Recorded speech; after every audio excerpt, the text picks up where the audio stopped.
요즘 신재생 에너지 관련해서 논의가 많잖아요. 그렇습니다. 뭐 태양광 발전소를 달에 설치하는 방안, 뭐 이런 얘기도 이 책에서 좀 들려주셨는데 네. 이런 방법이 실제로 상용화가 가능한가요? 저는 아직까지는 사실 좀 의심을 갖고 있어요. 네. 과연 그게 될까? 근데 한 가지는 뭐냐면 달이 태양광 발전에 유리할 수 있는 조건인 건 맞습니다. 태양광 발전 어떨 때 잘 안 됩니까? 흐린 날. 흐린 날 잘 안 되죠. 네. 그리고 밤에는 안 됩니다. 그죠? 네. 근데 달에는 위치를 잘 잡으면 해가 굉장히 오래 뜨는 햇빛이 계속 비치는 그런 위치를 잡을 수가 있습니다. 그리고 달에는 구름도 없고 비도 없고 공기도 없기 때문에 흐린 날 이런 게 없죠. 그래서 달에다가 위치만 잘 잡아가지고 태양광을 깔아 놓으면 햇빛을 계속 받을 수 있습니다. 그래서 지구보다 훨씬 더 좋은 효율로 태양광 발전을 할 수가 있죠. 더군다나 태양광 발전하면 상당히 피곤한 문제가 뭐가 있냐면 태양광 발전의 피곤한 문제로 뭐 떠오를 만한 거 있으십니까? 폐기물요. 그런 거 말고 네. 그 뒷일은 좀 나중에 생각하고 하는 도중에 생길 수 있을 만한 문제. 태양광이요. 네. 지구에 한다고 했어요. 지구에 한다고 했을 때 우리가 평소에 일단 보상해줘야 되죠. 원주민 보상. 그것도 사실 맞는 말씀이에요. 네, 그것도 네. 사실 되게 중대한 이유예요.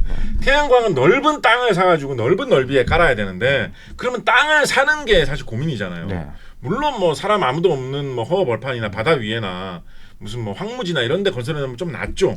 그렇지만 그런 데다 건설을 해 놓으면 특히 우리나라에서는 해상 태양광 뭐 이런 것도 좀 생각을 하고 있는데 바다에 태양광 발전소를 건설해 놓으면 건설해 놓은 것 자체는 좋은데 사람이 쓰려면 그 바다에서 사람 쓰는 데까지 전선을 또 다 연결하고 끌어와야 되잖아요. 그런 게 다 피곤하거든요.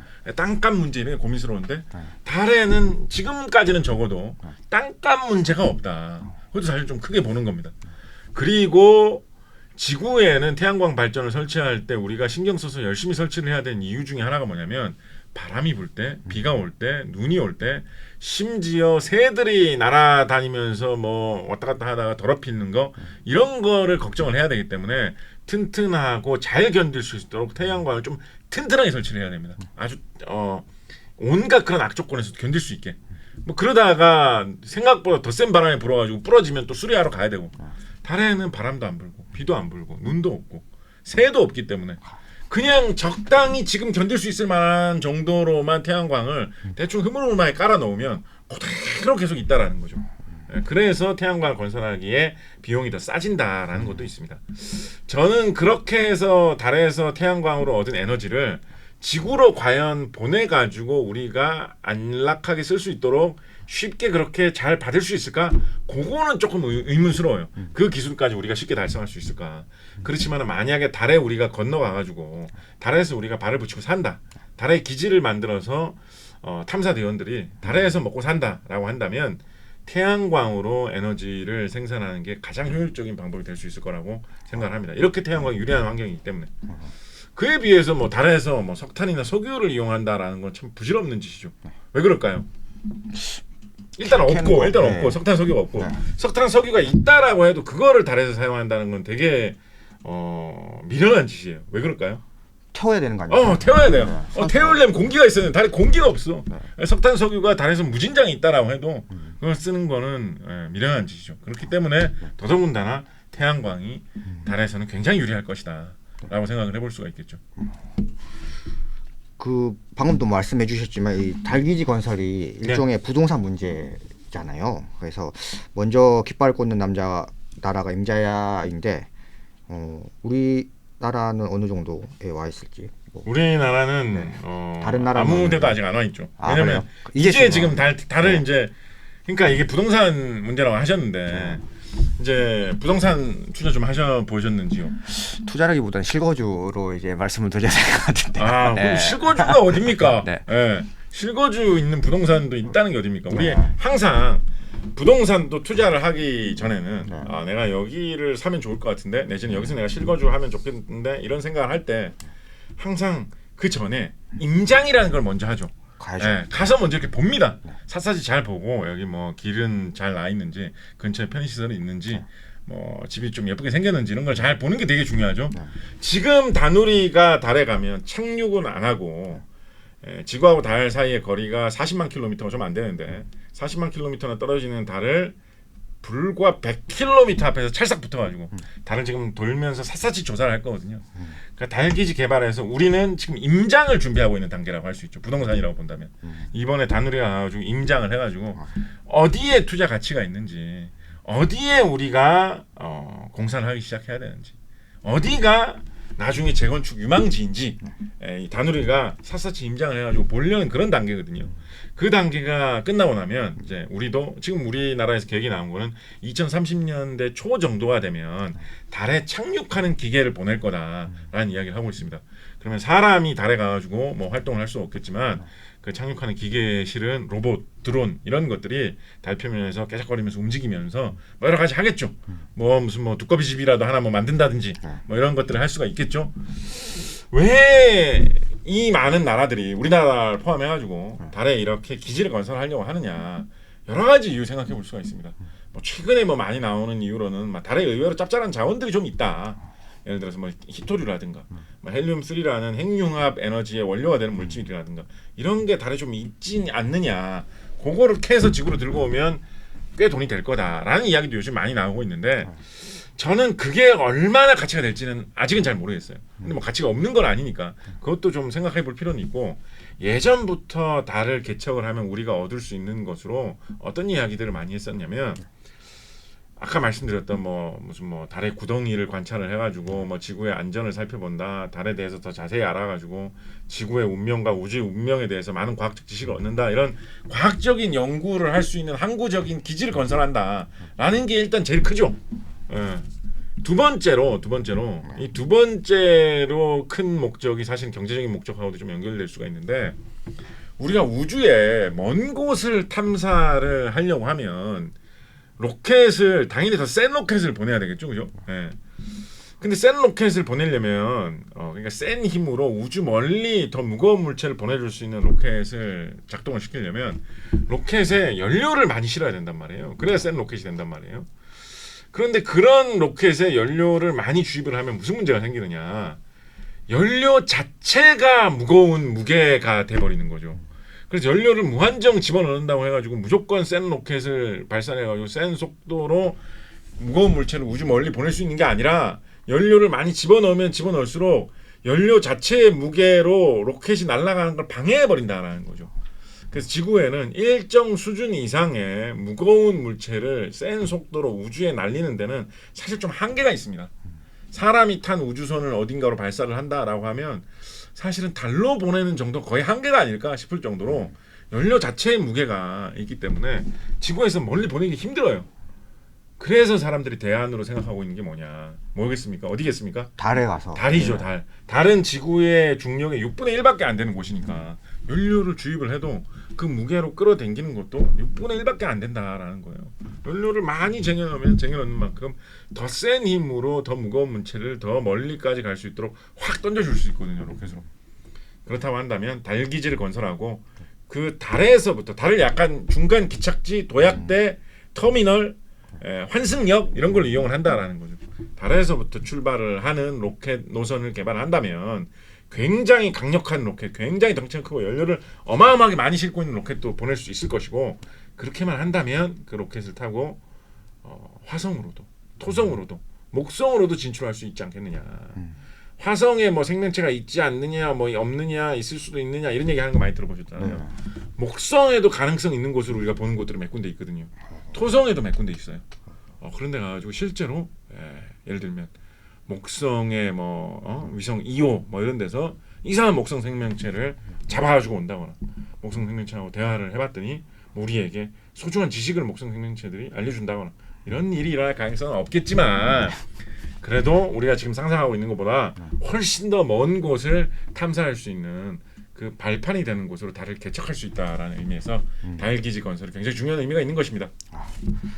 그 교수님께서 말씀해 주시기로는 달 한국에 보내더라도 뭐 사람까지는 좀 못 갈 것 같고 드론이나 기계에 갈 것 같다고 말씀하셨는데, 혹시 만약 사람이 가게 돼서 된다. 네, 교수님께서 만약 갈 수 있게 됐다 이러면 뭐 하고 싶으신 게 있습니까?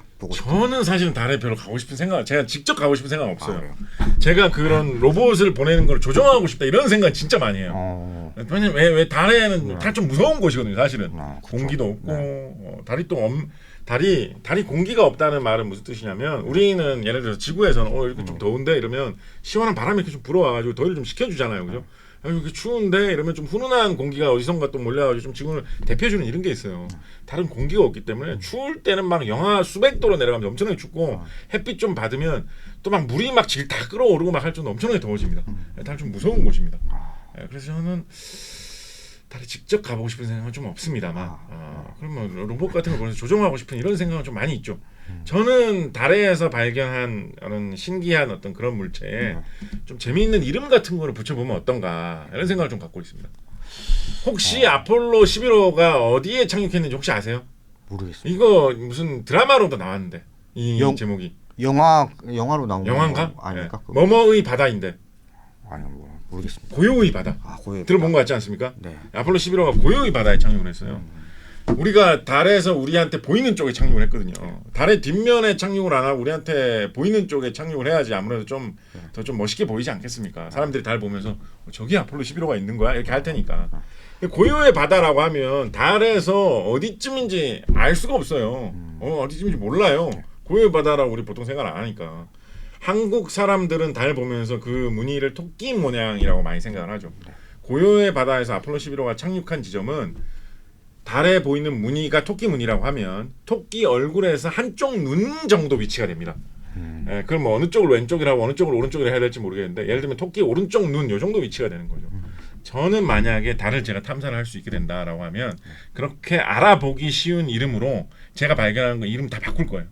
예를 들어서 뭐 고요의 바다에서 어떤 산 같은 게 하나가 이미 다 발견해놨지 사실은. 근데 좀 특이한 게 하나 발견됐다. 그러면 토끼 오른쪽 눈, 토끼 왼쪽 눈, 토끼 귀, 뭐 이런 식으로 이름 다 붙일 거예요.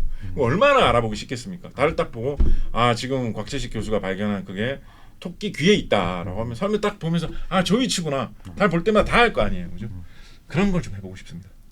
역시 소설가의 심장을 가진 과학자. 그렇습니다. 네. 네. 혹시 뭐 달 배경으로 소설 쓴다면은 또 써보고 싶은 스토리가 있습니까? 달을 배경으로 소설을 쓴다. 저는 이게 달이 한 권의 책으로 나오는 것도 굉장한 일이라고 생각해요. 그렇습니까? 왜냐하면 자연과학 저희 배웠을 때도 달 한 3페이지 하고 막 끝나고 그랬거든요. 그렇죠. 예. 수많은 우주의 많은 걸 다룰 때 한 부분으로만 좀 언급이 되죠. 그죠? 달을 배경으로 소설을 쓴다면 어떤 이야기를 써보고 싶으냐. 저는 사실은 쓸 수 있을까요 이게? 네? 쓸 수 있을까요? 물론이죠. 저는 사실은 정말 관심이 많은 주제가 있어요. 달 방금 전에 말씀드렸던 그 달 개척, 달의 기지를 건설하는 게 본격화됐을 때 나라들 사이에 갈등이 생겼을 때 어떻게 해결할 것이냐. 예를 들어서 달에서 가장 중요한 자원으로 사람들이 생각하고 있는 게 얼음이거든요. 물이거든요. 그만큼 중요한 게 없죠. 물만 있으면 뭐 사람 마실 수도 있고 온갖 용도로 다 사용할 수가 있으니까. 그래서 물을 발견했어요. 그래서 물이 다른 얼음이 얼어 있는 상태로 있을 테니까 얼음을 막 캐고 있다고.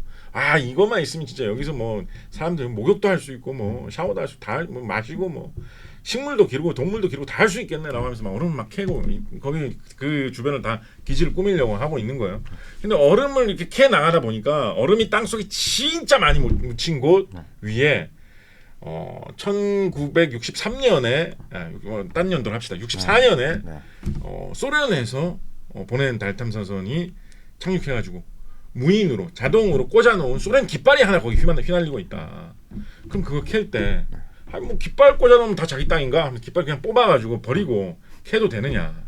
그건 좀 예의가 아닌 것 같잖아요. 그렇죠. 그죠? 근데 또 반대로 생각해 보면 지금 우리는 여기 와가지고 막 열심히 막 땅을 파고 막 난리를 치고 있는데 60년 전, 70년 전 이럴 때 깃발 하나 꽂아놓으면 사람이 직접 와서 꽂아놓은 것도 아니고 기계 하나 보내서 깃발 이렇게 한 건데 심지어 그 소련의 나라는 지금 붕괴돼서 없어졌는데 그래도 그걸 우리가 굳이 인정을 해주면서 거기 막 삥 돌아가야 되느냐?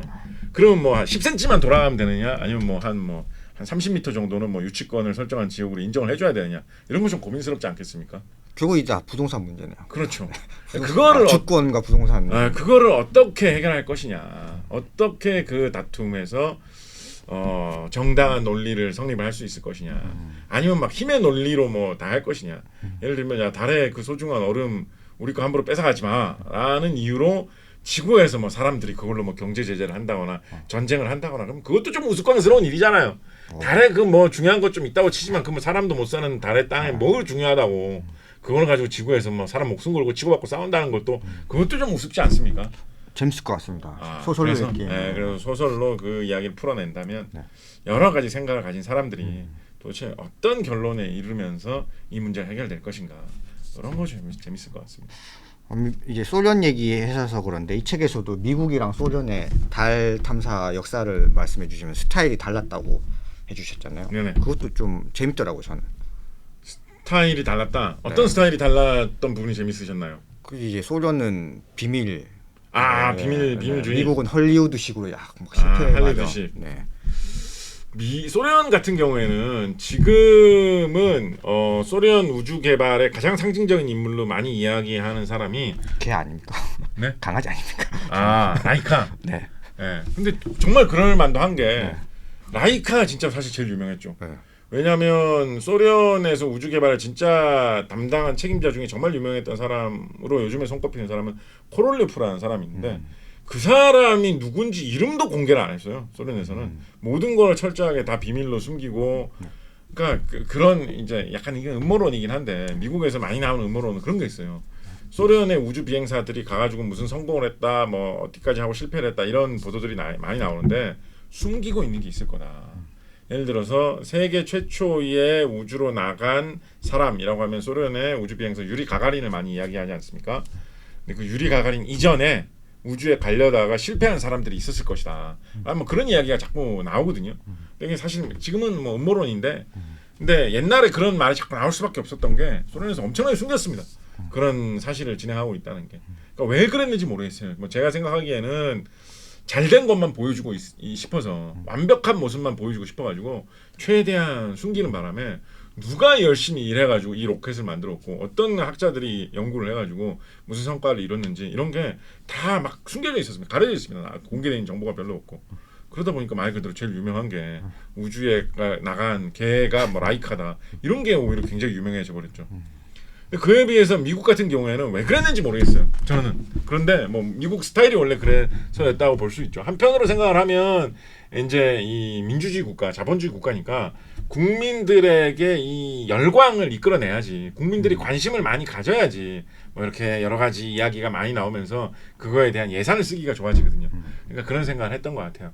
이게 성공하든 실패하든 이거를 자꾸 텔레비전, 라디오, 신문으로 자꾸 보여주면서 시끌벅적해야지 사람들이 이 문제에 대해서 관심이 많이 생기면서 여기 돈 좀 더 써야 되는 거 아니야? 무슨 소리냐? 자꾸 실패만 하고 돈을 왜 자꾸 쓰냐?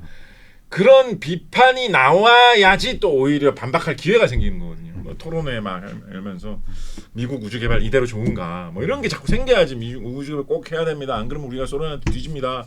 소련한테 지고 싶습니까? 당신 소련 편이야? 뭐 이런 거 하면서 분위기를 이렇게 이끌어가기 사람들 사이에 술렁술렁하는 분위기를 이끌어오기가 좋거든요.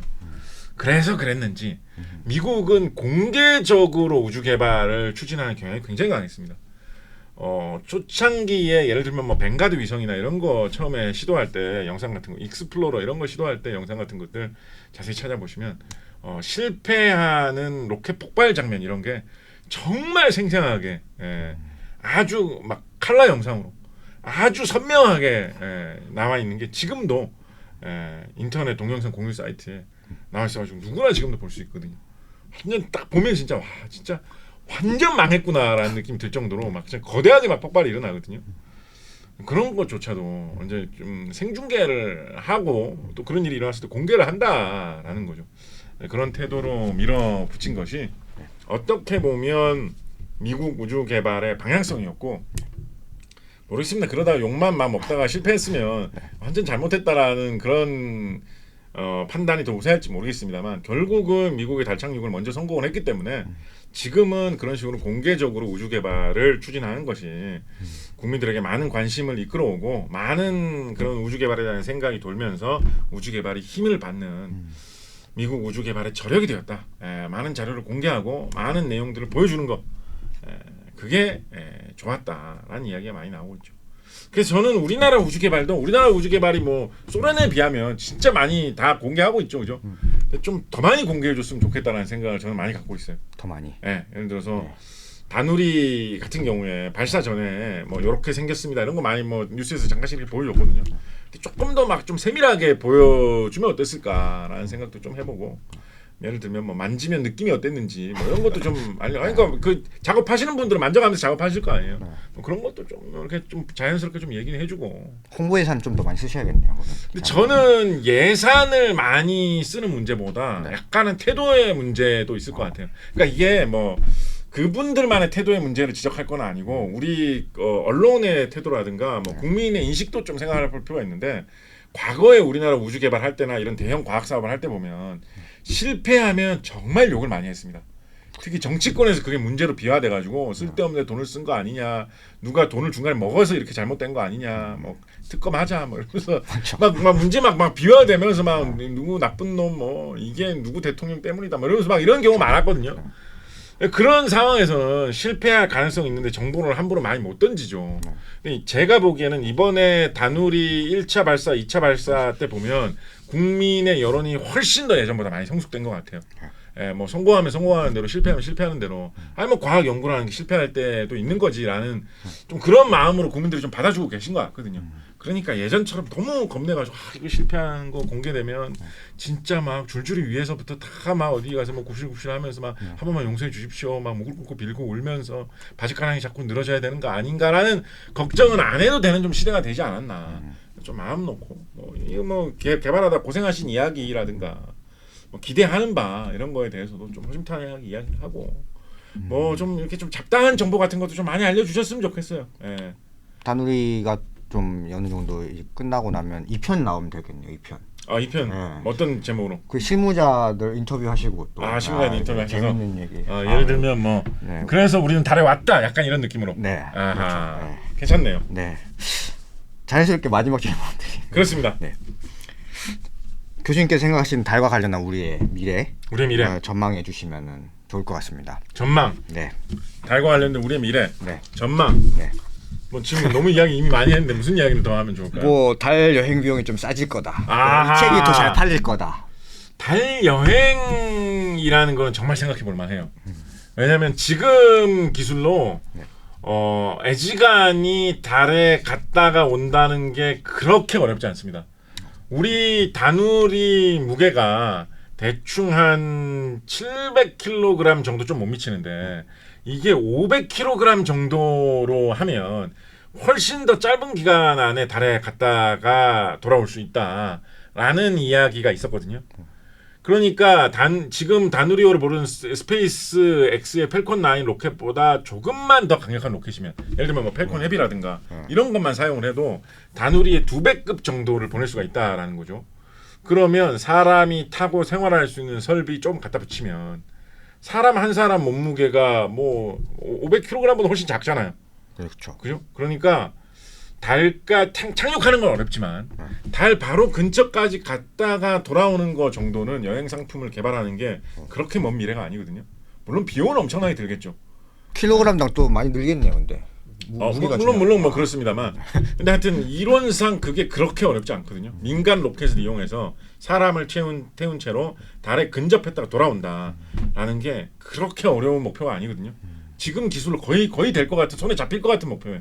돈은 엄청 많이 들겠지만 근데 만약에 그렇게 된다라고 한다면 지금 이제 우주에 가봤다라는 게 살짝 좀 식상해지는 분위기로 지금 급격하게 좀 가고 있습니다. 약간 왜냐하면 우주에 가서 약간 무중력 상태 즐기고 뭐 좀 이렇게 그 정도 하늘이 좀 검은색으로 보이고 요 정도지 막 그런 우리가 영화에서 보는 것처럼 지구가 뭐 우주에서 내려보니까 막 동그랗게 보이고 이렇지 않거든요. 우주 정거장에서 지구를 봐도 지구가 막 이렇게 동그랗게 보이지 않습니다. 그냥 지구의 이 넓은 지역이 이렇게 좀 멀리서 보이는 것뿐이지 동그란 지구 전체의 모습이 한눈에 들어오고 막 이렇지 않습니다. 그렇게 보려면 훨씬 멀리 가야 돼요. 달까지 가면 그런 걸 마음껏 볼 수 있죠. 그리고 우리가 달이라고 하면 하늘에 이렇게 동그랗게 떠 있는 거라고 생각했던 그게 마치 내 발밑에 무슨 바다나 땅처럼 펼쳐진 모습이 보여지게 될 거예요. 그러면 아무래도 완전 신기하지 않겠습니까? 완전 신기할 것 같아요. 내가 달에 갔다 왔다. 나 달에도 갔다 왔어. 이렇게 좀 말할 수 있지 않겠습니까?